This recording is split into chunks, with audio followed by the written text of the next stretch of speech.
Le MAG Europe, décryptage sur le FSE, plus communément appelé le Fonds social européen.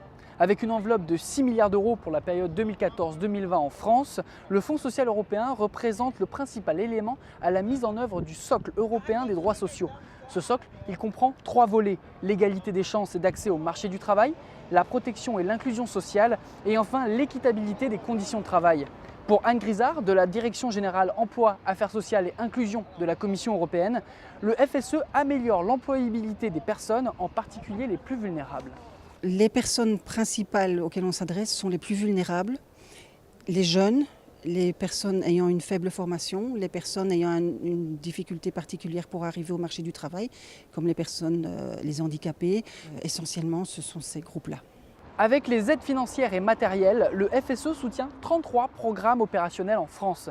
Ces programmes se décomposent en 3 axes: accompagner les demandeurs d'emploi et les inactifs vers le marché du travail, anticiper les mutations et sécuriser les parcours professionnels, et enfin lutter contre la pauvreté et promouvoir l'inclusion. Fortement soutenue par le FSE, la promotion de l'inclusion et la lutte contre la pauvreté sont, d'après Anne Grisard, les objectifs les mieux accomplis par la Commission européenne. L'élément qui m'impressionne le plus, ce sont les actions qu'on mène pour les personnes qui sont le plus éloignées du marché du travail.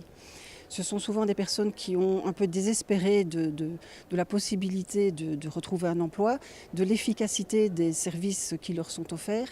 Et ces mesures en fait visent à les atteindre, à les ramener, à leur donner une offre individualisée, à la fois de recherche du travail, mais souvent dans d'autres domaines sociaux comme le logement, pour leur permettre de revenir vers le marché du travail normal.